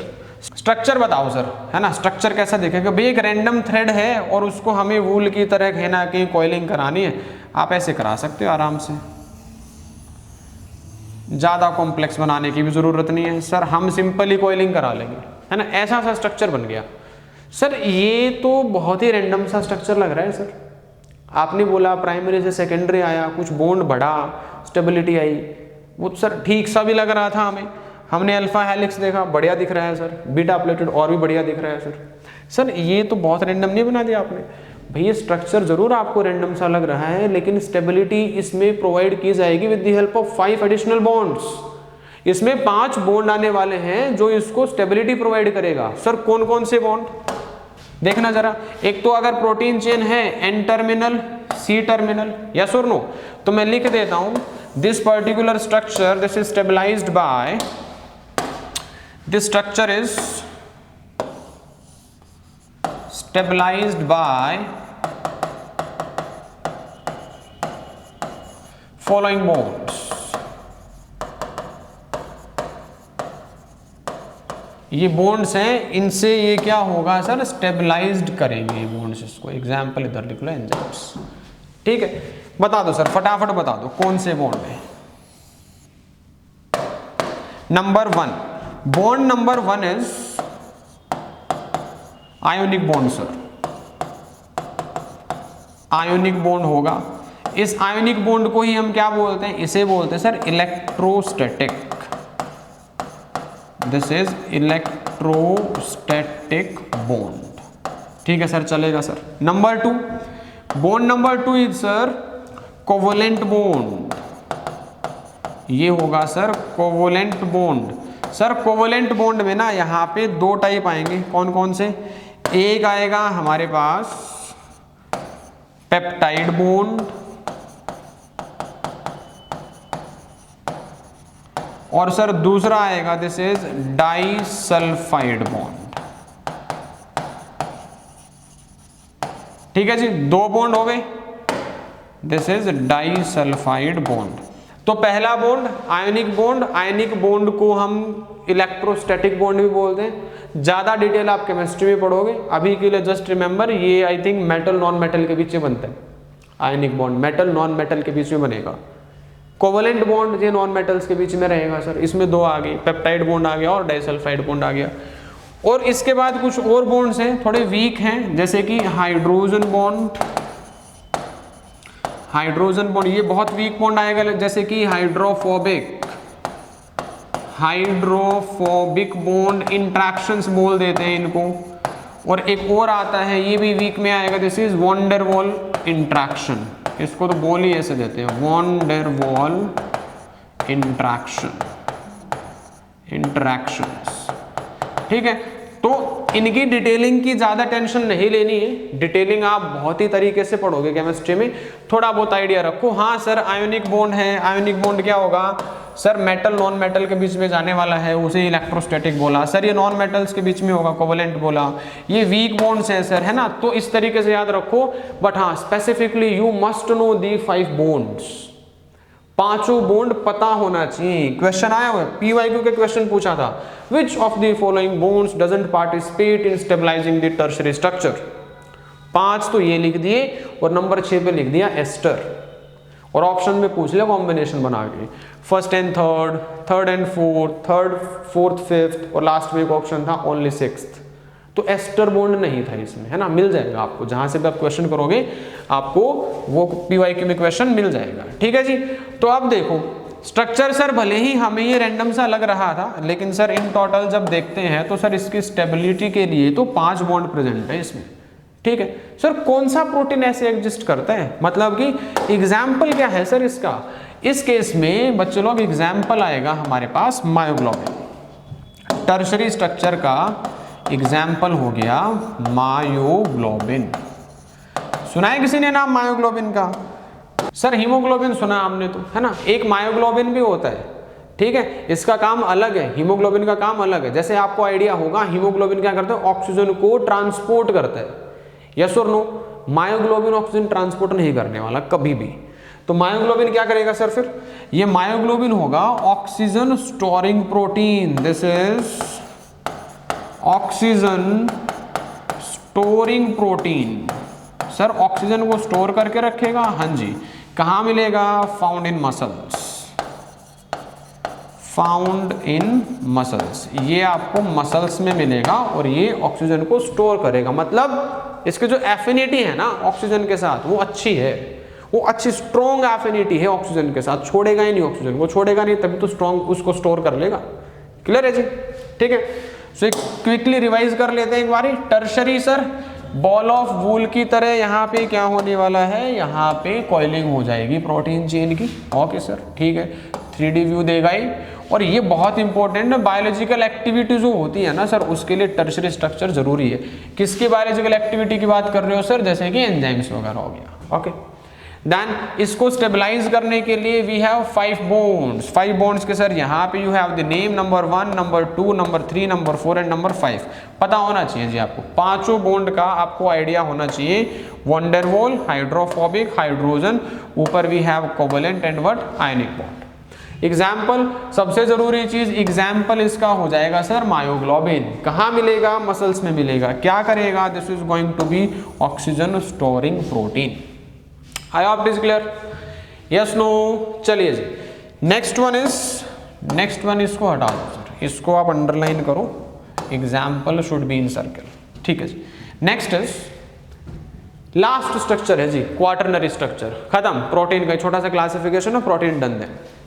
क्वाटरनरी स्ट्रक्चर में क्या होगा समझो अब। क्वाटरनरी स्ट्रक्चर सिर्फ उन प्रोटीन्स के लिए एग्जिस्ट करेगा जिनके पास एक से ज्यादा पॉलीपेप्टाइड है। नहीं आया समझ में भाई, अगर किसी प्रोटीन के पास एक से ज्यादा पॉलीपेप्टाइड चेन है, 2 बना दिया ना मैंने, तभी पॉसिबिलिटी है कि वो क्वाटरनरी स्ट्रक्चर में चला जाए। अगर कोई बोले protein consist of single polypeptide chain, उसके लिए कौन सा स्ट्रक्चर एग्जिस्ट नहीं कर सकता, क्वाटरनरी नहीं करेगा सर। तो क्या कंडीशन है, क्या रिक्वायरमेंट है क्वाटरनरी में जाने के लिए, एक से ज्यादा पॉलीपेप्टाइड चेन हो, कम से कम 2 तो हो ही, 5 भी चल सकती है, 4 भी चल सकती है, यस नो, ठीक है सर। तो इसमें क्या लिखेंगे हम, इसमें will say this quaternary structure exist for proteins having more than one polypeptide chain, more than one polypeptide chain। भाई एक से ज्यादा पॉलीपेप्टाइड चेन होगा ना, मोर देन 1 पॉलीपेप्टाइड चेन, तभी संभावना है कि क्वाटरनरी आ जाए। और जरूरी नहीं है एक से ज्यादा होते ही क्वाटरनरी ही होगा। आपने सेकेंडरी भी तो देखा, देखो इधर सेकेंडरी में भी तो देखो ना सर, ये प्रोटीन चेन तो 3 बना दी थी आपने, सेकेंडरी में जा रहा है। वो डिपेंड करेगा प्रोटीन का नेचर कैसा है, वो शीट्स की फॉर्म में जाएगा या वो क्वाटरनरी में जाएगा, किस तरीके से अरेंज होगा। हाँ, बट इतना जरूर है क्वाटरनरी में जाने के लिए कम से कम उसके पास 1 से 2 पॉलीपेप्टाइड चेन हो, 2 या 2 से ज्यादा, या you can say that more than 1, एक ही बात है। किसी भी तरीके से स्टेटमेंट घुमा सकता है, तो रटना नहीं है, समझना है। कभी वो बोल दे प्रोटीन क्वाटरनरी स्ट्रक्चर के लिए एटलीस्ट 2 पॉलीपेप्टाइड चेन होने चाहिए, अरे मतलब सर आपने तो बोला था मोर देन 1, बात तो सेम ही है, मोर देन 1 या एटलीस्ट 2 मतलब की, यस नो। चलिए, और इन पॉलीपेप्टाइड्स का ना, इन पॉलीपेप्टाइड्स का खुद का भी कोई ना कोई स्ट्रक्चर हो, where each polypeptide chain, this PP chain refers to polypeptide chain, must have its own क्या, प्राइमरी, सेकेंडरी और you can say that tertiary structure. तीनों पढ़ लिए ना हमने भाई। वो जो पॉलीपेप्टाइड चेन होगा, मान लो ये एक पॉलीपेप्टाइड चेन है, तो इसका खुद का प्राइमरी, सेकेंडरी, टर्शियरी कुछ तो स्ट्रक्चर होगा ही ना, तभी तो पॉलीपेप्टाइड चेन है। हाँ, और ऐसी अगर 2 चेन है तो संभावना क्या है, वो क्वाटरनरी में जा सकती है। आई hope it is clear, okay sir, ठीक है। तो ये कंडीशन याद रखना। सर इसका एग्जाम्पल, भाई इसका एग्जाम्पल पहले बताया मैंने आप लोगों को, पिछली एग्जाम्पल हमने पढ़ा मायोग्लोबिन, इसमें पढ़ लेंगे हम हीमोग्लोबिन। एग्जाम्पल देखो, एग्जाम्पल आ जाएगा सर इसमें हीमोग्लोबिन। अब ये हीमोग्लोबिन तो आपको ब्रीथिंग वाले चैप्टर में डिटेल में पढ़ना होता है। क्या होता है थोड़ा बहुत मैं यहीं पे आइडिया दे देता हूँ। इसके पास 4 पॉलीपेप्टाइड चेन होती हैं, has 4 polypeptide chains. 4 polypeptide chain sir कौन कौन सी होती हैं जी? 4 पॉलीपेप्टाइड चेन सर, इन 4 पॉलीपेप्टाइड चेन्स में 2 होंगी अल्फा एंड 2 होंगी beta. 2 alpha chain sir 2 alpha chain and what 2 beta chains and 2 alpha chains. ठीक है सर। अब ये पॉलीपेप्टाइड की चेन है, आप खुद सोचो पॉलीपेप्टाइड की चेन है तो उसमें अमाइनो एसिड तो होगा ना? हाँ सर बिल्कुल होगा, तो इनका नंबर याद रखना हमें। इस केस में हम क्या बोलेंगे? इस केस में विल से 1 अल्फा चेन, इसमें कितना अमाइनो एसिड होता है? Has 141 amino acid equals to 141 amino acid. ऐसे लिखो, हैज व्हाट 141 अमाइनो एसिड। और sir 1 beta chain has what sir 146 amino acid. हाँ जी, तो इसके बेसिस पे क्या आप लोग बता सकते हो टोटल हीमोग्लोबिन में कितना अमाइनो एसिड होगा? बोलो। मैंने 1 अल्फा में बता दिया, 1 बीटा में बता दिया, और मैं हीमोग्लोबिन को रिप्रेजेंट कैसे करता हूं? सर मैं हीमोग्लोबिन को कुछ इस तरीके से रिप्रेजेंट करता हूं sir, this is alpha 2 and beta 2। Yes no? So अगर इसमें मेरे को नंबर ऑफ अमाइनो एसिड निकालना है तो हम क्या करेंगे? हम कर लेंगे सर 2 × 141 प्लस सर 2 × 146, कैलकुलेट कर लेना, it would come around 574 amino acids. ठीक है जी, याद कर लेना इसको। एक बीटा चेन 146, 2 बीटा चेन 2 × 146, एक अल्फा चेन 141, 2 बीटा चेन 2 × 141, दोनों को ऐड कर दो, 574 अमाइनो एसिड आ जाएगा आपके पास। दिखेगा कैसे सर कि हीमोग्लोबिन का स्ट्रक्चर कैसे दिखेगा ये बता दें। एनसीईआरटी में दिया है ये सर। जो 4 चेन है ना वो ऐसे होंगे कहीं ना कहीं, नंबर 3 एंड नंबर 4। ठीक है, बल्कि जब हम इसके एनसीईआरटी रीडिंग लगाएंगे तो उसमें बोल रखा है कि ये जो पॉलीपेप्टाइड चेन्स है ना ये एक दूसरे के साथ ऐसे अरेंज होती हैं कि लीनियर स्ट्रिंग बना लेती हैं। ये ऐसे भी अरेंज हो सकती है, बस हीमोग्लोबिन में ऐसे नहीं हो सकती। और दूसरा क्या बोला? ऐसे भी अरेंज हो सकती है कि एक लेयर ऑफ स्फीयर बनेगा above another layer of sphere, तो वही बनाया हमने। थोड़ा ग्लोबुलर सा स्ट्रक्चर बन रहा है, गोल गोल सा स्ट्रक्चर दिख रहा है, यस और नो? तो ग्लोबुलर सा स्ट्रक्चर है, स्फेरिकल सा स्ट्रक्चर है, तो arranged in spheres one about the other. ये क्वाटरनरी स्ट्रक्चर में स्टेटमेंट आएगा, तो घबरा नहीं जाना है सर ये क्या स्टेटमेंट आ गया सर, आपने तो वहां पे बताया नहीं था। सिंपल है, बहुत सारी चीजें ऐसी होती हैं जो ध्यान से पढ़ने से भी समझ में आ जाएगी। हर चीज को ही एकदम से बहुत ही ज्यादा रट्टे के मोड में नहीं वो करना है कि चलो इसको तो समझ में नहीं आया रट लेते हैं, नहीं नहीं नहीं, ऐसा नहीं। मैक्सिमम चीजें ऐसी होती हैं जिसको जब हम ब्रेक कर करके पढ़ते हैं तो समझ में आ जाएगी, उसके पीछे कोई ना कोई लॉजिक रहता ही। ठीक है, तो ये हो गया आपका कहीं ना कहीं क्या हो गया, ये हीमोग्लोबिन ऐसा दिखेगा। 4 चेन बन गए सर, 2 अल्फा 2 बीटा। क्लियर है जी?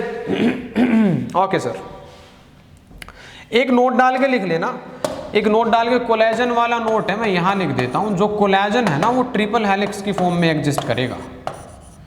कोलेजन, जो कोलेजन प्रोटीन पढ़ा हमने, most abundant protein in animal world, ये एग्जिस्ट कैसे करता है? Exist as triple helix.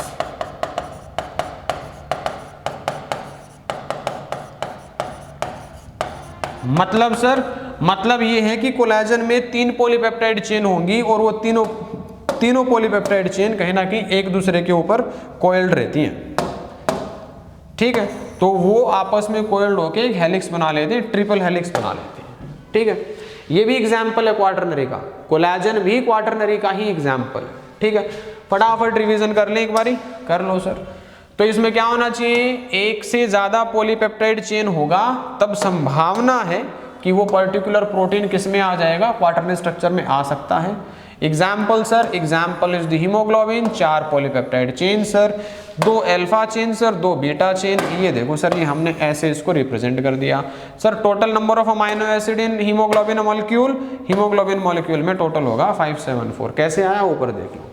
ठीक है, ये इसका हो गया स्ट्रक्चर, ये इसका हो गया structure. And this is regarding the collagen.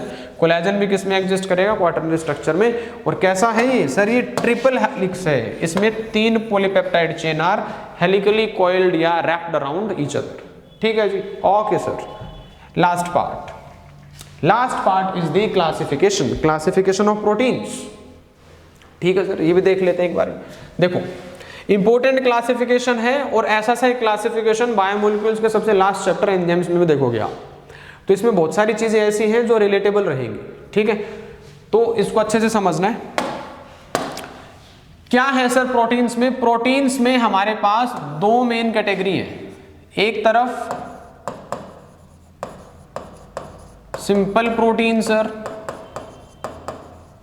Other side sir, other side will be having conjugate protein.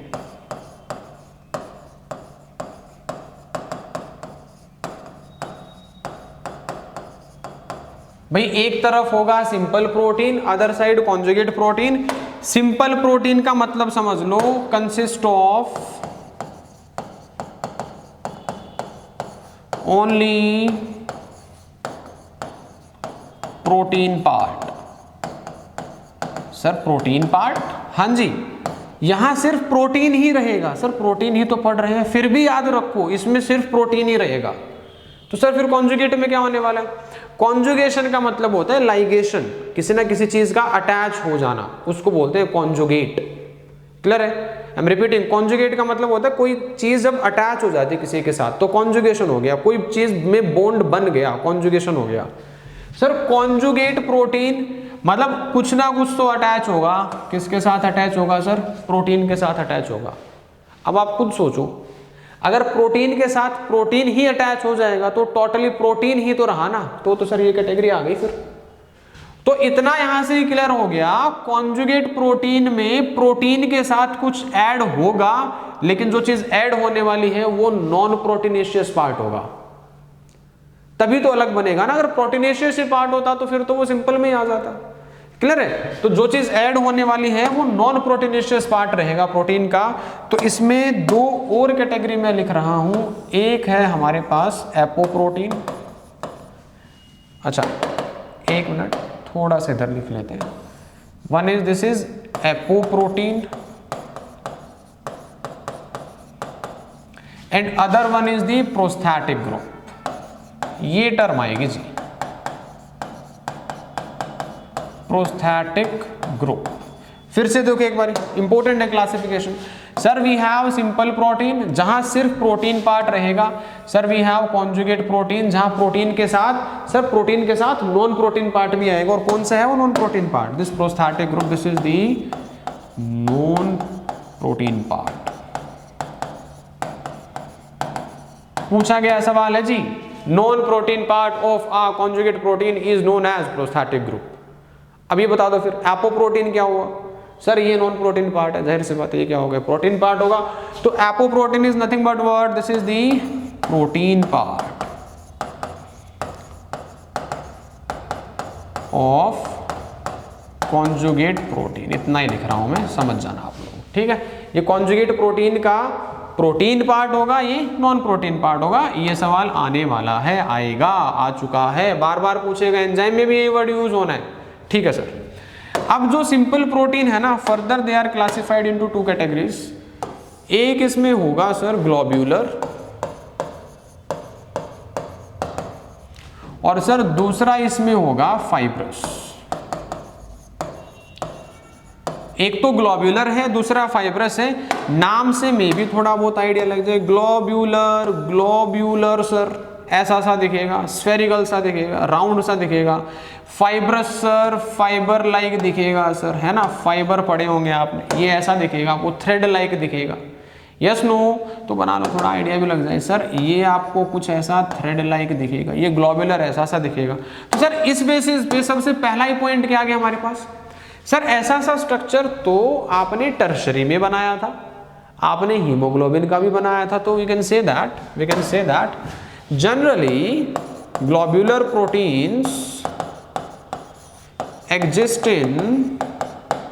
exist in you can say tertiary oblique quaternary structure, yes or no।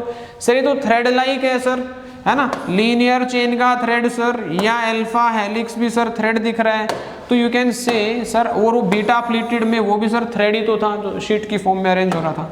Generally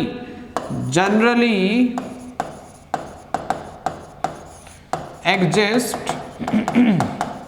in secondary structure sir, ये secondary structure में exist करेगा।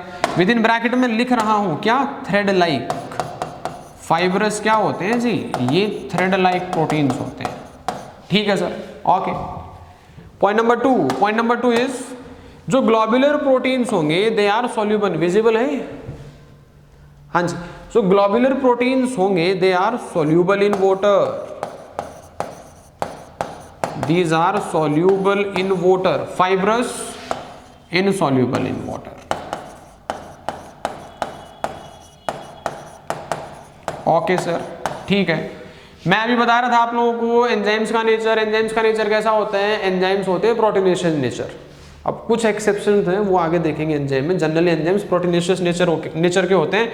Hormones भी होते हैं जी proteinaceous nature के। तो जो enzyme और हार्मोन जिनका नेचर प्रोटीनेशियस है ना, उनकी कैटेगरी ये है, ग्लोबुलर है वो। तो मतलब कि will say most of the proteins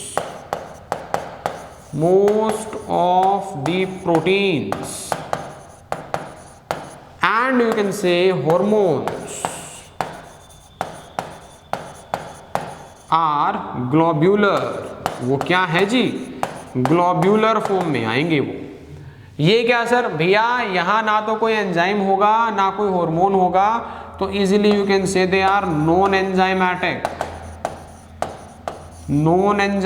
है सर, कोई हार्मोन भी नहीं रहेगा। एंड टफ होते हैं सर, टफ प्रोटीन टफ, हाँ जी प्रोटीन टफ, है ना। थोड़ा रिकलेक्ट करो, फाइबर लाइक है, फाइबर पढ़ा था आपने, एक फाइबर था जो टफनेस भी प्रोवाइड करता था, connective tissue collagen fibre white colour का, यस नो। तो हाँ सर ये टफ हो सकते हैं, ये नॉन एंजाइमेटिक होंगे, यहाँ से कोई एंजाइम नहीं बनेगा, ठीक है। एंजाइम जो बनेगा वो किससे रहेगा, वो सारा ग्लोबुलर से रहेगा। सर कुछ एग्जाम्पल्स बता दूं भाई, एग्जाम्पल्स में यहाँ आ जाएगा एक तो हिस्टोन प्रोटीन्स। अब 11वीं के बच्चे again will be like sir ये ऐसे नाम बता रहे हो आप, हमें कैसे पता चलेगा भाई। अभी सिर्फ इतना याद रखो, ये हिस्टोन प्रोटीन्स डीएनए में प्रेजेंट होती है, ठीक है। तो ज़्यादा गहराई में नहीं जाएंगे एक साथ हम, एग्जाम्पल तो याद रखो, धीरे धीरे जब चीज़ें नाम आगे डिटेल में आएंगे ना तो क्लैरिटी बढ़ेगी आपकी। रिपीटर्स को आइडिया होगा ही सर, है ना, वो जो यहाँ पे क्रोमैटिन होता है वो इसके अराउंड वो रैपिंग होगी हिस्टोन प्रोटीन्स के अलावा सर एल्ब्यूमिन, हाँ जी, अगेन रिपीटर वाले को आइडिया होगा, albumin sir osmotic balance, sir globulin sir immune system, yes और no et cetera sir. Albumin protein हमारी बॉडी के अंदर ऑस्मोटिक बैलेंस को मेंटेन करेगा, globulin protein globulin immunoglobulins, yes और नो, मतलब कि एंटीबॉडीज इम्यून सिस्टम डेवलप करने में हेल्प करेंगे। अगेन प्रोटीन से आपको इनका फंक्शन कोई नहीं पूछने वाला, कभी सोचो सर हमें नहीं पता हिस्टोन क्या होता, आपसे एग्जाम्पल ही पूछा जाएगा इस टॉपिक से। मुझे जब उसे फंक्शन पूछना होगा ना तो उससे पहले चैप्टर में बहुत सारी डिटेल होगी उसके रिगार्डिंग, ठीक है। सर फाइब्रस की, भाई फाइब्रस तो पढ़ चुके हो ना आप, बहुत पढ़ चुके हो सर, लिख दो सर कोलेजन फाइबर लिखो। फिर आप कोलेजन प्रोटीन में कौन सा होगा, मतलब कोलेजन फाइबर किस में होगा, कोलेजन प्रोटीन। सर आपने पढ़ाया था इलास्टिक फाइबर, उसमें इलास्टिन भी था सर, हाँ जी सर वो भी लिखो, इलास्टिन प्रोटीन। सर रेटिक्यूलिन प्रोटीन भी था, हाँ जी था, बल्कि यू कैन से केराटिन भी इधर आएगा, केराटिन भी इधर आएगा एटसेट्रा। तो ध्यान से देखना है, फाइब्रस और ग्लोबुलर के डिफरेंसेस क्लियर हो विद एग्जांपल्स, ठीक है। और ये वाला पार्ट, इसमें सबसे जरूरी चीज तो ये है सर, ये prosthetic group going to be the non protein part हो गया, एंड एपोप्रोटीन क्या है आपके पास, this is the protein part हो गया। किसका जी, कॉन्जुगेट प्रोटीन का। ओके सर, कोई एग्जाम्पल से समझाओ एक बारी, थोड़ा इजी रहेगा हमारे लिए। देखो मान के चलो एक बारी, suppose if we can say if prosthetic group is metal, मैं मान के चल रहा हूं जी प्रोस्थेटिक ग्रुप क्या है, मेटल। मैं एक बार लिख देता हूं, दोनों तीनों चीजें लिख देता हूं। सेकंड केस में if prosthetic group is carbs, मतलब कि कार्बोहाइड्रेट है। Third, if prosthetic group is sir phosphate, sir phosphate भी हो सकता है भाई, प्रोटीन के अलावा कुछ भी हो सकता है, प्रोटीन नहीं होना चाहिए बस। Fourth, if prosthetic group is lipid, sir lipid भी हो सकता है, हाँ जी हो सकता है, प्रोटीन नहीं होना चाहिए बस। प्रोटीन होती है तो फिर प्रोटीन प्रोटीन कंबाइन, सिंपल आ जाए कैटेगरी। देखो जरा, ये एक साथ इसलिए लिखे हैं ताकि आप नाम इनके गेस कर सको। अगर प्रोस्थेटिक ग्रुप मेटल है तो उस केस में प्रोटीन का नाम हो जाएगा सर मेटलोप्रोटीन, दिस इज मेटलोप्रोटीन। अब मेटलोप्रोटीन से आपको समझ में आती है चीजें क्या, प्रोटीन और metal, and metal is the non proteinaceous part, मतलब metal is the prosthetic group. I think वही लिखा हमने, if prosthetic group is metal. Second, if prosthetic group is carbs, carbs मतलब कार्बोहाइड्रेट, और कार्बोहाइड्रेट्स के लिए जनरली वर्ड यूज करते हैं ग्लाइको, तो इसका वर्ड आ जाएगा ग्लाइको, और प्रोस्थेटिक ग्रुप को अटैच कहां होना है, प्रोटीन पार्ट के साथ ही अटैच होना है, तो विल से इसका नाम हो जाएगा sir glycoprotein, this will be known as glycoprotein, ठीक है सर। अब आई थिंक इसका नाम बता सकते हो आप, अगर प्रोस्थेटिक ग्रुप फॉस्फेट है तो प्रोटीन का नाम सिंपल है सर, अपन बता देगा इसका नाम, तो दिस इज फॉस्फोप्रोटीन, इसको क्या बोलेंगे हम, phosphoprotein. And last one is the lipid, if prosthetic group is lipid sir नाम विल बी लाइपोप्रोटीन, ठीक है सर। अब थोड़ा सा समझ में आया हमें, प्रोटीन के साथ कोई भी चीज अटैच कर दो और मोर और लेस वैसा सही नाम बनेगा, तो वो क्या हो जाएगा, these are the conjugate proteins now, not simple proteins, because protein के साथ there is something else also, yes no. Okay sir, sir example और बता दूं, थोड़ा याद रहेगा। मेटलोप्रोटीन ऐसा कौन सा प्रोटीन है जिसमें मेटल भी है भैया, हीमोग्लोबिन, एच भी लिख दिया मैंने, पूरा लिख दूं, दिखेगा, दिख जाएगा सर, तो मैं पूरा लिख देता हूं, this is haemoglobin. Sir haemoglobin में कब से मेटल आने लग गया, हाँ बोलो बोलो बोलो बोलो, है ना, आइडिया होगा। आयरन प्रेजेंट होता है हीमोग्लोबिन में, Fe2+ की फॉर्म में प्रेजेंट होता है आयरन, ठीक है जी। सर ग्लाइकोप्रोटीन, ये ग्लाइकोप्रोटीन होता है इम्यूनोग्लोबुलिन्स, दीज आर दी इम्यूनोग्लोब्यूलिन्स,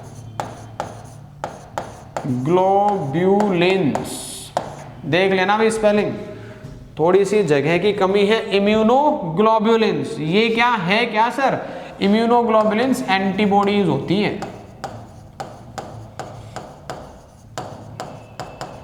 क्या होती है सर, ये एंटीबॉडीज होती हैं, ये डिटेल में पढ़नी है हमें 11th क्लास में, ठीक है। तो इम्यूनोग्लोब्युलिन्स हम आगे पढ़ेंगे। उसके बाद सर अगर फॉस्फेट हो गया, फॉस्फेट हो गया तो प्रोटीन का नाम, इसको बोलते हैं फॉस्फोप्रोटीन, एग्जाम्पल केसीन। ये बताओ जी, ये सुना होगा कभी ना कभी तो सुना होगा, केसीन, केसीन, केसीन आइडिया होना चाहिए। और केसीन मिल्क में प्रेजेंट होता है, तो केसीन का नाम क्या हो गया, मिल्क की protein, milk protein. Sir milk में प्रोटीन प्रेजेंट होता है, वी नो, नाम पता चल गया आज आपको, केसीन। सर मिल्क में शुगर भी तो प्रेजेंट होता है, बताया आपने कार्ब्स में, बताओ जरा, जो मिल्क में शुगर प्रेजेंट होगा that will B lactose, lactose को बोलते हैं milk sugar. So this casein is the milk protein, लिख लो बराबर में, मिल्क प्रोटीन है सर ये, दिस इज मिल्क प्रोटीन, ठीक है जी। और last one last one is the lipoprotein sir. Lipoprotein का एग्जाम्पल, अब ये आप लोगों को आइडिया नहीं होगा, ये होते हैं सर काइलोमाइक्रोन्स। काइलोमाइक्रोन्स है ना, डाइजेशन जब से हटा है तब से बच्चे इनके बारे में सब भूल गए हैं। काइलोमाइक्रोन क्या होता है सर, आइडिया दो कुछ भैया। काइलोमाइक्रोन्स होते हैं प्रोटीन कोटेड फैट ग्लोब्यूल्स, मैं लिख रहा हूं, these are protein coated fat globules, है ना। मतलब सर भैया फैट था, उसके ऊपर किसकी कोटिंग आ गई, उसके ऊपर प्रोटीन की कोटिंग आ गई, तो आगे दो चीजें कंबाइन हो गई। देखो protein some non protein part that is fat.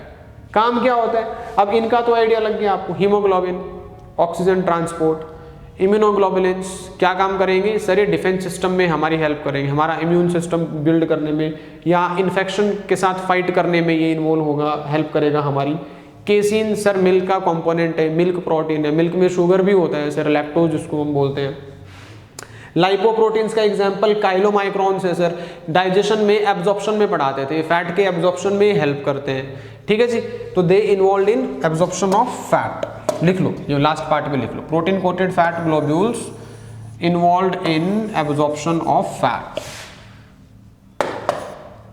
हट जाओ आप, they are involve in fat absorption, ठीक है जी। So this is all about the classification of proteins, सारा क्लासिफिकेशन आपके सामने है, ओके। आपको ये चीज थोड़ी इसी हिसाब से याद रखना, ज्यादा इस लिखना भी कम से कम नोट्स बनाओ तो एक व्यू में दिखना चाहिए आपको, ये एक व्यू में दिखेगा, क्लासिफिकेशन दोनों में कंपैरिजन रहेगा, अच्छे से याद होगा, ठीक है। एक क्विकली रिवाइज कर लेते हैं इसको एक बार, देखो जी। अगेन सिंपल प्रोटीन सर जिसमें सिर्फ प्रोटीन पार्ट रहेगा सर, कॉन्जुगेट प्रोटीन जिसमें प्रोटीन के साथ साथ एक नॉन प्रोटीन पार्ट भी होता है, इसको क्या बोलते हैं, प्रोस्थेटिक ग्रुप बोलते हैं। और जो प्रोटीन पार्ट होगा उसे क्या बोलेंगे, उसे सर एपोप्रोटीन बोलेंगे। सिंपल में हमारे पास दो कैटेगरी आई, एक ग्लोबुलर सर, दूसरा फाइब्रस। ग्लोबुलर टर्शरी और क्वाटरनरी में एग्जिस्ट करेगा, फाइब्रस सेकेंडरी में। इनका नेचर वाटर में सोल्यूबल, दे आर इनसोल्यूबल। ये मोस्ट ऑफ दी प्रोटीन्स जो होते हैं ना, और मोस्ट ऑफ दी प्रोटीन्स, ये प्रोटीन्स गलत लिख दिया हमने, मोस्ट ऑफ दी एंजाइम्स आना था, आई थिंक बोला मैंने एंजाइम्स ही था, कोई बात नहीं, हो जाती है गलतियां। Most of the enzymes, most of the enzymes are nothing but what, most of the enzymes, most of the enzymes and hormones are globular. और ये देखो ना पैरेलल लिख रखा है, ये नहीं सर, ये नॉन एंजाइमेटिक होगा, ओके। टफ होगा सर ये, है ना, फाइबर्स है ना सर, फाइबर्स है तो हम पहले भी पढ़ चुके हैं, टफ होंगे, ओके। एग्जाम्पल्स, एग्जाम्पल्स देख लो, एग्जाम्पल्स आपके सामने सर। यहाँ हिस्टोन आ जाएगा सर, एल्ब्यूमिन आ जाएगा सर, ग्लोबुलिन आ जाएगा सर, इधर फाइबर में collagen, elastin, reticulin, even keratin, okay sir, ठीक है। देन डेंसर है कॉन्जुगेट प्रोटीन, और कॉन्जुगेट प्रोटीन में याद रखो सर प्रोटीन के साथ एक नॉन प्रोटीन पार्ट आएगा, और जैसे ही प्रोटीन और नॉन प्रोटीन पार्ट कंबाइन होंगे हम बोल देंगे इसमें कि क्या बन गया, एक कॉन्जुगेट प्रोटीन बन गया। एग्जाम्पल्स एग्जाम्पल्स एग्जाम्पल्स, एग्जाम्पल सबसे पहला सर इसमें, अच्छा सर जो नॉन प्रोटीन पार्ट होगा इसको दोबारा बनाओ भाई, ये लो, ठीक है सर। जो प्रोटीन पार्ट होगा कॉन्जुगेट में that will be considered as apoprotein, जो नॉन प्रोटीन पार्ट होगा that will be considered as prosthetic group. ये टर्म याद रखनी है जी, फिर आएगी, ओके। और कॉन्जुगेशन का मतलब याद रखना है, कॉन्जुगेट प्रोटीन, प्रोटीन के साथ some non protein part get attached, okay. If prosthetic group is metal, नाम मेटलोप्रोटीन, तो अगर मेटल की बात करें सर मेटलोप्रोटीन हो गया, कार्ब्स की बात करें सर ग्लाइकोप्रोटीन हो गया, फॉस्फेट की बात करें सर फॉस्फोप्रोटीन हो गया सर, लिपिड की बात करें सर लाइपोप्रोटीन हो गया।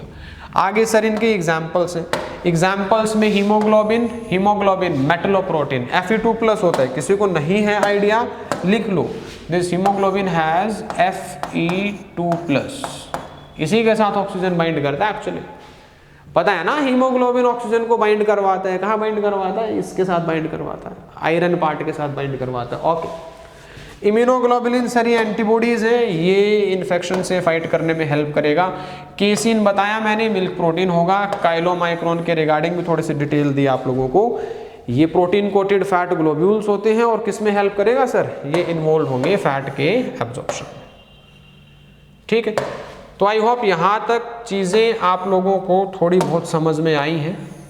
ठीक है, आपको रिक्वेस्ट या सजेशन मानो, आप कुछ भी करो, मतलब अगर टॉपिक स्ट्रॉन्ग करना है, ठीक है, तो ये पढ़ लेना है अभी और पढ़ के लिख के देखना है। ठीक है, पढ़ के ना, मतलब ऐसा नहीं है टॉपिक मैंने पढ़ लिया और अब टॉपिक अपन को याद होना ही चाहिए, कोई गारंटी नहीं है जी। ठीक है, टॉपिक की अपनी अलग वैल्यू होती है, मना कर दे तब। ठीक है, तो कम से कम एक बार लिख के देखो चीज़ों को, रफली लिख के देखो, दोबारा से ऐसे सिस्टमैटिकली नहीं लिखना आपको। एक बार अच्छे से नोट्स बनाओ और नोट्स बनाने के बाद टॉपिक को लिख के देखो। लिख के देखोगे तभी आपको आइडिया लगेगा कि कितनी चीज़ें मेरे दिमाग में हैं फिलहाल। ठीक है, तो ये एक तरीका है पढ़ने का। बच्चा अक्सर क्या करता है, पढ़ा और फिर आगे बढ़ा, बस ये पढ़ा, ठीक है, आ गया। अरे कम से कम उसको देखो, उसका एक फॉर्मेट, उसकी एक पिक्चर, उसका एक रोड मैप क्रिएट तो करो दिमाग में। एक सब्जेक्ट उठाया, पढ़ा, खत्म किया, आगे बढ़ो। सर नहीं भैया, फिर दूसरे आते हैं तो वो कंटेंट चला जाएगा दिमाग से, है ना। तो take a pause after completion of one subject, one topic, take a pause, rough notebook उठाओ, रफली लिख के देखो, फिर किसी दूसरी चीज पे पढ़ो आगे। ठीक है, वो रोड मैप जो होता है ना उस पर्टिकुलर टॉपिक को पढ़ने का, वो धीरे धीरे दिमाग में सेट हो जाना चाहिए कि ये था, फिर ये था, फिर ये था, उस कोने में ऐसा था लिखा सर आपने, उस कोने में ऐसा लिखा हुआ था। वो कब आएगी वो चीज़, जब थोड़ा टाइम इसके साथ स्पेंड करेंगे हम। ठीक है, तो ये सजेशन है, जब भी पढ़ो उसके बाद एक बारी चीज़ों को रफली लिख के देखो, रिटेंशन बढ़ेगी, उससे 110% बढ़ेगी। ओके सर, कुछ और बचा इसमें? हाँ बिल्कुल, एनसीईआरटी की रीडिंग भी तो करनी है, ताकि आप लोग सिर्फ और सिर्फ याद करने के भरोसे रहो घर। अब मैक्सिमम चीज़ें तो हालांकि यहाँ पे भी हम 2 बार रिपीट कर लेते हैं, स्लाइड में जब दोबारा रिवाइज करते हैं तो कुछ चीज़ें दिमाग में चले जाते, तुरंत आप पढ़ लोगे तो वो रिटेन भी हो जाएगी। देखो सर, ऐसा कुछ मिलने वाला नहीं है, सिर्फ अपने ये वही है, संतुष्टि के लिए एक बार रीडिंग लगा रहे हैं। ठीक है सर, करते हैं स्टार्ट। पॉलीपेप्टाइड होगा? हाँ जी पॉलीपेप्टाइड होगा। Linear chains of amino acids होंगे? हाँ जी सर होंगे। तो ये क्या है सर? ये पॉलीमर है, पॉलीपेप्टाइड है तो किसके? अमाइनो एसिड के पॉलीमर है सर। हेट्रोपॉलीमर है, बहुत जरूरी है। होमोपॉलीमर हमने देखे थे कार्ब्स में। ओके सर, ये पढ़ चुके हैं sir. Essential amino acid diet से लेने पड़ेंगे, और sir non essential amino acid हमारी बॉडी में सिंथेसाइज हो सकते हैं। ओके सर, अब ये सारे जो लिखा है ना, ये इधर से इधर वाला लिखा है, ये आगे टेबल में है, मैं इसलिए नहीं पढ़ रहा हूँ। तो ऐसे नहीं सोचना सर तो जल्दी जल्दी इस चीज़ को ना मतलब सिर्फ खत्म करने में लगे हुए। नो, जरूरत की चीज़ें ऑलरेडी हाईलाइटेड हैं, बल्कि सारा कंटेंट यहाँ है पीछे, है ना। जो आपने अभी लेक्चर देखा है उसमें सब कुछ है। ये तो लगा रहे हैं रीडिंग की, हाँ सर कोई नई चीज़ निकल के आ जाए, या हो सकता है एनसीईआरटी का कुछ कहने का लहजा ऐसा हो कि हमें समझ में ना आए। तो देखो जरा, प्रोटीन्स क्या है सर? स्ट्रक्चर में देखें तो हेट्रोपॉलीमर्स है containing strings of amino acid. ठीक है, वो देखो मैंने बताया आपको, इनऑर्गेनिक केमिस्ट्री के हिसाब से देखें इसे मॉलिक्यूलर फॉर्मूला चाहिए। Okay sir. सर अगर ऑर्गेनिक केमिस्ट की बात करें तो उन्हें 2 डायमेंशनल व्यू चाहिए। ठीक है सर। फिजिक्स में आ जाओ, फिजिसिस्ट की बात करें सर 3 डायमेंशनल व्यू में ज़्यादा इंटरेस्टेड होंगे वो। सर बायोलॉजिस्ट की अगर बात करते हैं तो उन्होंने प्रोटीन को 4 लेवल पे डिवाइड किया, प्रोटीन स्ट्रक्चर के बेसिकली प्रोटीन स्ट्रक्चर को 4 लेवल पे डिवाइड किया। अब sir primary, secondary, tertiary, quaternary, ये देखो प्राइमरी स्ट्रक्चर क्या प्रोवाइड करेगा सर? ये पोजिशनल इंफॉर्मेशन देगा आपको प्रोटीन के, लिखा हमने। और सर इसमें जो लेफ्ट हैंड है फर्स्ट अमाइनो एसिड, ये देखो साफ साफ लिखा हुआ। जो राइट हैंड है वो लास्ट अमाइनो एसिड। मैं कह रहा था ना सब कुछ आपके नोट्स में है। ओके नेक्स्ट, ये स्ट्रक्चर्स हैं सर। अब ये एनसीईआरटी में हैं और एज इट इज आ जाते हैं क्वेश्चंस में। तो ये याद रखो, ये फोटो किसका सर? प्राइमरी का। देखो ना, linear chain of amino acid, linearly amino acids are arranged. तो ये हो गया सर प्राइमरी। सर ये हेलिक्स हो गया? हाँ सर ये हेलिक्स हो गया, अल्फा हेलिक्स। सर ये शीट लाइक स्ट्रक्चर हो गया? हाँ जी बीटा प्लेटेड हो गया सर। ठीक है, यस नो? सर ये टर्शरी वही है sir, coiled like ball of wool, है ना। अब इसमें ध्यान रखना है, इसमें हाइड्रोजन बॉन्ड कहाँ दे रखा है, डाइसल्फाइड बॉन्ड कहाँ दे रखा है, ये आएगी लेबलिंग। इस स्ट्रक्चर को दे देते हैं, XY कर देते हैं, पूछता आपसे। 5 बॉन्ड पढ़े थे हमने तो टोटल, उसमें से 2 इन्होंने दिखा दिए यहाँ पे। ठीक है, और सर ये हीमोग्लोबिन मैंने बताया था क्वार्टरनरी स्ट्रक्चर, 4 चेन्स होती है, कुछ ऐसे अरेंज्ड है। ओके जी, ठीक है। तो इस पार्ट में like the first amino acid is also known as N terminal. Sir पहले ही हो गया, लास्ट सी टर्मिनल हो गया। ओके, प्रोटीन थ्रेड, ये सेकेंडरी की बात कर रहे हैं। Protein thread doesn't exist throughout as an extended rigid rod, तभी तो मैंने बताया, तभी तो या तो अल्फा हेलिक्स में जाएगा, बीटा प्लेटेड में जाएगा। The thread is folded in the form of helix, बिल्कुल ठीक बात। Of course only some portion of the protein threads are arranged in the form of helix. हाँ सर, स्टेट भी हो सकता है, कुछ पोर्शन क्या हो गया, हेलिक्स में हो गया। कौन मना कर रहे हैं, नहीं कर रहे सर, ठीक है। Then in protein only right handed we know that other regions of the protein threads are folded into other forms in what is called secondary structure, वो बीटा प्लेटेड की बात कर रहे हैं। The long protein chain is also folded upon itself again like a hollow woolen ball, tertiary structure होगा, we know that sir, and this gives us three-dimensional view of a protein molecule, okay sir। Then tertiary structure is important, बल्कि देखो कितना important word use किया है, tertiary structure is absolutely necessary for many biological activity of proteins, ठीक है। तो enzymes की बात कर रहे हैं भाई, एंजाइम को काम करने के लिए जरूरी है कि टर्शरी स्ट्रक्चर प्रेजेंट हो उसके पास, ओके सर। नेक्स्ट लास्ट, फिर proteins are assembly of more than one polypeptide और more than one subunit. बस इधर से क्या स्ट्राइक हो गया सर, क्वाटरनरी स्ट्रक्चर। अगर एक से ज्यादा पॉलीपेप्टाइड चेन है किसी के अंदर, किसी प्रोटीन के अंदर, तो संभावना क्या है, that particular protein can exist in quaternary structure. The manner in which these individual fold polypeptides और subunits are arranged with respect to each other, वो क्या हो सकता है, मैंने बताया वो लीनियर स्ट्रिंग ऑफ स्फीयर्स हो सकते हैं, spheres arranged one upon each other, जो मैंने आपको हीमोग्लोबिन में दिखाया। यस और नो, क्या बना लेंगे, कोई प्लेट बना लेंगे या क्यूब बना लेंगे, कुछ नहीं पूछने वाले यहाँ से, no no no no no, simple चीज है, या तो लीनियर चेन हो जाएगा या spheres arranged one above the other, वो क्यूब लाइक या प्लेट लाइक फॉर्मेट में प्रेजेंट रहेंगे, ओके सर। कौन सा स्ट्रक्चर सर ऐसा, क्वाटरनरी स्ट्रक्चर। फिर हीमोग्लोबिन है सर, हमारा हीमोग्लोबिन ऐसे 4 सब यूनिट हैं सर, 2 अल्फा है सर, 2 बीटा है sir, 2 of these are identical to each other, हाँ मतलब सर 2 एक जैसी है, ओके, हेंस 2 सब units of alpha type and 2 सब units of beta type together constitute the adult haemoglobin. Clear है, यस नो। ये टेबल बहुत इंपॉर्टेंट है, अभी टेबल ध्यान से देख लेनी है आप लोगों को। कोलाजन प्रोटीन फाइबर, जो फाइबर्स थे, फाइबर्स आपको पता है मैट्रिक्स में प्रेजेंट होंगे, इंटरसेलुलर ग्राउंड सब्सटेंस का मतलब ही ये क्या कहना चाहते हैं, मैट्रिक्स। मैट्रिक्स से आई होप आप लोगों को आइडिया लग गया होगा सर, ये सेल सर, ये सेल, ये सेल, ये सेल, इनके बीच में यहाँ पे जो चीज प्रेजेंट है ना सर, ये वाली चीज, दिस इज द मैट्रिक्स। तो फाइबर्स यही तो होंगे सर, सेल के अंदर कब से फाइबर जाने लग गए, ओके, तो ये है भैया मैट्रिक्स। तो यहाँ कौन प्रेजेंट होगा, कोलाजन, ओके। ट्रिप्सिन एंजाइम है sir, we know that, digestion या 10th क्लास में कभी आप लोगों ने लाइफ प्रोसेस पढ़ा होगा, उसमें होगा। इंसुलिन हार्मोन है, जिक्र कर चुके हैं। Antibody fight against infection, immunoglobulins. Receptors भी प्रोटीन हो सकते हैं, रिसेप्टर हम किसी भी स्टिमुलस को रिसीव कर रहे हैं, है ना, स्मेल हो गया, टेस्ट हो गया, ओके सर। हार्मोन्स के रिसेप्टर भी प्रोटीन्स, ओके। हार्मोन जब भी काम करेगा ना, रिसेप्टर के साथ बाइंड करके काम करेगा, तो इस लिहाज से यहाँ हार्मोन लिखा उन्होंने, ओके।